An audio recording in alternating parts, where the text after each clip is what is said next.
بسم اللہ الرحمن الرحیم۔ السلام علیکم ورحمۃ اللہ وبرکاتہ۔ اس سے پہلے دو سبق میں افعال ناقصہ کا بیان ہوا، اور آج کے سبق میں بھی ہم افعال ناقصہ کے متعلق کچھ ضروری باتیں جانیں گے۔ افعال ناقصہ کے متعلق کچھ ضروری باتیں۔ افعال ناقصہ کے متعلق اوپر جو کچھ بیان ہوا وہ بطور نمونہ تھا۔ یہاں کچھ مزید باتیں بیان کی جا رہی ہیں۔ جاننا چاہیے کہ افعال ناقصہ چونکہ جملے اسمیہ پر داخل ہوتے ہیں، اس لیے ان کی خبر فعل بھی ہو سکتی ہے، کیونکہ جملے اسمیہ کے پہلے جز کا اسم ہونا ضروری ہے، دوسرے جز کا اسم ہونا ضروری نہیں ہے۔ چاہے وہ اسم آئے دوسرے جز میں، چاہے وہ فعل فاعل مفعول بن کر پورا جملہ بن کر آئے، یہ کوئی شرط نہیں ہے کہ دوسرا جز اسمی ہو جملہ اسمیہ کے لیے، لیکن اگر جملہ اسمیہ ہے تو اس کے لیے پہلے جز کا اسم ہونا ضروری ہے۔ جیسے کہتے ہیں کانا ھذا التلمیذ المجتہد یبذل الجہود فی الدروس لیلا و نہارا، یہ طالب علم شب و روز یعنی رات اور دن اسباق میں محنت کرتا ہے، یعنی سبق میں محنت کرتا ہے، کوشش کرتا ہے۔ بذل یبذل الجہد یعنی کوشش کرنا۔ یہاں بھی کانا جملہ اسمیہ ہی پر داخل ہے، البتہ چونکہ اسم موصوف صفت اور اشارہ مشار الیہ سے مرکب ہے اور خبر جملہ فعلیہ ہے، اس لیے طویل ہو گیا۔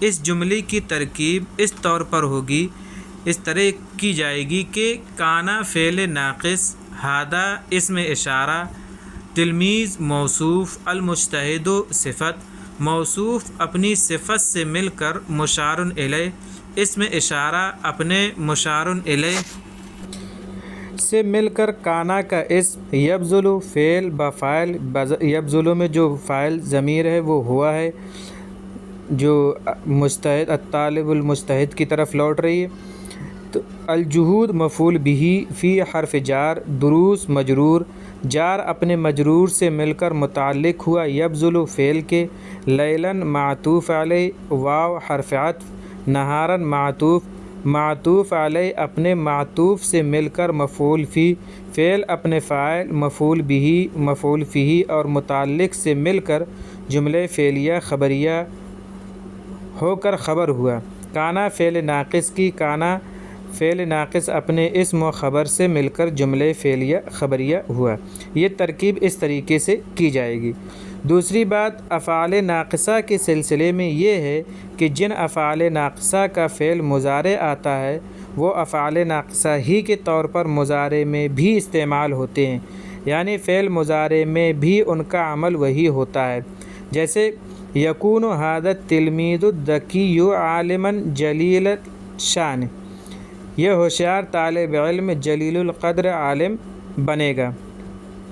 یصیر ذلک الرجل الکریم قائدا عظیما، وہ شریف آدمی بہت بڑا لیڈر بنے گا۔ تظل ھذہ المدرسۃ جامعۃ کبیرۃ، یہ مدرسہ بڑی یونیورسٹی بن جائے گا۔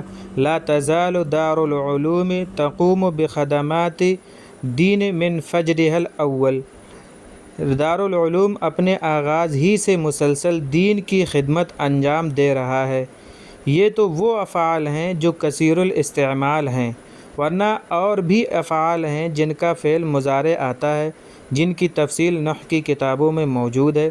تیسری بات افعال ناقصہ کے سلسلے میں یہ ہے کہ جس طرح افعال تامہ کے فعل مضارع پر حرف نفی، حروف ناصبہ، حروف جازمہ اور سین و سوف وغیرہ آتے ہیں، ایسی ہی افعال ناقصہ کے فعل مضارع پر بھی یہ حرف آتے ہیں، جیسے لم یکن ھذا التلمیذ الذکی عالما جلیل الشان، لن یصیر ذلک الرجل الکریم قائدا عظیما، ستظل ھذہ المدرسۃ جامعۃ کبیرۃ، یہ اس طریقے سے استعمال ہوتے ہیں۔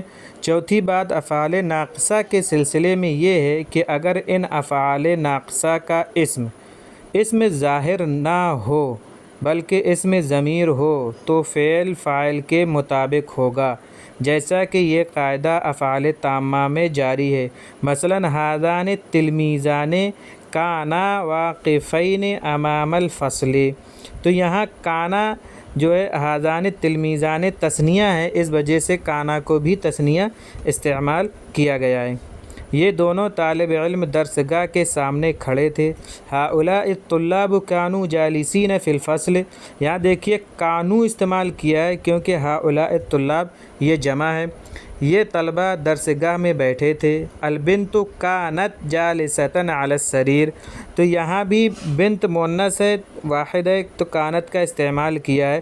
تو ان میں جتنے بھی کانا تثنیہ جمع اور واحد مؤنث استعمال ہوا ہے تو یہاں ایک ضمیر پوشیدہ مانی جاتی ہے جو فعل کے اندر ہوتی ہے، اور وہ ہما ہے، ہؤلاء ہے، ہم ہے یا ہیا مانی جاتی ہے جو اپنے پیچھے جو اسم آیا ہے اس کی طرف لوٹ کر جاتی ہے۔ لڑکی چارپائی پر بیٹھی تھی۔ تانک البنتان کانتا جالستین علی السریر، وہ دونوں لڑکیاں چارپائی پر بیٹھی تھیں۔ اولئک البنات کن جالسات علی السریر، وہ لڑکیاں چائے پر بیٹھی تھیں۔ تو اس طریقے سے کانا ضمیر کے ساتھ جب استعمال ہوتا ہے تو ضمیر کے مطابق ہی کانا آتا ہے، جیسا کہ فعل میں آتا ہے کہ فعل اگر ضمیر کے طور پر استعمال ہو رہا ہے، اگر اس کا فاعل جو ہے ضمیر ہے تو فعل ضمیر کے مطابق آتا ہے، ایسے ہی کانا لایا جاتا ہے۔ پانچویں بات افعال ناقصہ کے سلسلے میں یہ ہے کہ افعال ناقصہ میں سے ظل، باتا، اصبح، اضحیٰ، امسیٰ کے معنی میں کوئی خاص وقت بھی ملحوظ ہے، جیسا کہ مثالوں سے ظاہر ہے، مگر عمومی استعمال میں یہ افعال سارا کے معنی میں ہو کر مستعمل ہوتے ہیں، یعنی سارا کے معنی میں استعمال کیے جاتے ہیں اور وقت کا لحاظ نہیں کیا جاتا ہے۔ مثلاً کہا جاتا ہے اصبح زید عالما، زید عالم ہو گیا۔ یصبح زید عالما، زید عالم ہو جائے گا۔ اور چھٹی بات افعال ناقصہ کے سلسلے میں یہ ہے کہ اگر افعال ناقصہ کا اسم مذکر ہے تو فعل بھی مذکر ہوگا، اور اگر اسم مؤنث ہے تو فعل بھی مؤنث ہوگا، جیسا کہ مذکورہ تمام مثالوں میں اس کی رعایت کی گئی ہے۔ ان بنیادی باتوں کو جان لینے کے بعد مندرجہ ذیل جملوں کو دیکھیں اور اعراب لگا کر اردو میں ترجمہ کریں۔ یہ جو جملے دیے ہیں اس میں ہمیں اعراب لگانا ہے اور اردو میں ترجمہ بھی کرنا ہے، اور افعال ناقصہ کا خیال کرتے ہوئے ترجمہ کرنا ہے کہ یہاں کس طریقے سے استعمال ہوا ہے۔ اگر ہو سکے تو ان کی ترکیب بھی کرتے جانا تاکہ ہمارے جملے جو ہے بنانے میں ہمیں آسانی ہو جائے کہ ان کو کس کس طریقے سے جوڑا گیا ہے یا کیا کیا طریقہ استعمال کیا گیا ہے ان کو جوائنٹ کرنے میں، تو یہ ہمیں آ جائے۔ مندرجہ ذیل جملوں کی عربی بنائیے۔ کچھ اردو کے جملے لکھے ہیں، ان کی عربی بنانا ہے کہ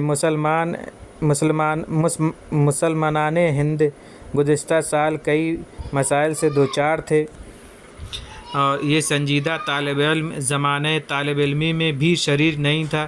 اس طریقے کے یہ جملے ہیں تو ان کو عربی میں ٹرانسلیٹ کرنا ہے، تو ان کی عربی بنائیے۔ جملوں کے افعال معنی ہے۔ مصنع جمع مصانع، کارخانہ۔ عانى يعاني معانة، تکلیف اٹھانا، دوچار ہونا۔ داء السکر، ذیابطیس، شوگر۔ اجتماعیت، سماجی۔ حدث عادی، معمولی واقعہ۔ الطائرۃ، ہوائی جہاز۔ اختراع جمع اختراعات، ایجادات، انکشاف۔ عدید جمع عدائد، چند، متعدد۔ المسألۃ جمع مسائل، مسائل۔ حاجت۔ ہادی، سنجیدہ، پرسکون۔ اشاع یشیع، اشاعۃ، اشاعت کرنا، پھیلانا۔ دعوت الدین، دین کی دعوت۔ وسیع، کشادہ۔ تو یہ جملوں میں استعمال کیے جانے والے نئے الفاظ ہیں، ان کو یاد کریے اور ان کو جملوں میں کہاں کہاں آئے ہیں اس کے اعتبار سے ان کا ترجمہ کریے۔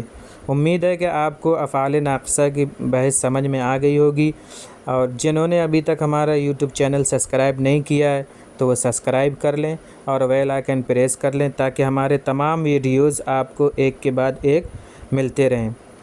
انشاءاللہ ہم ہر روز ایک ویڈیو اپلوڈ کرتے ہیں جو کہ آپ اگر سبسکرائب کر لیں گے تو آپ کو ملتے رہیں گے۔ تو عربی سیکھنا اس سے آسان ہو جائے گا۔ ہم آسان طریقے سے عربی بتانے کی کوشش کرتے ہیں کہ کس طریقے سے استعمال کیے جاتے ہیں۔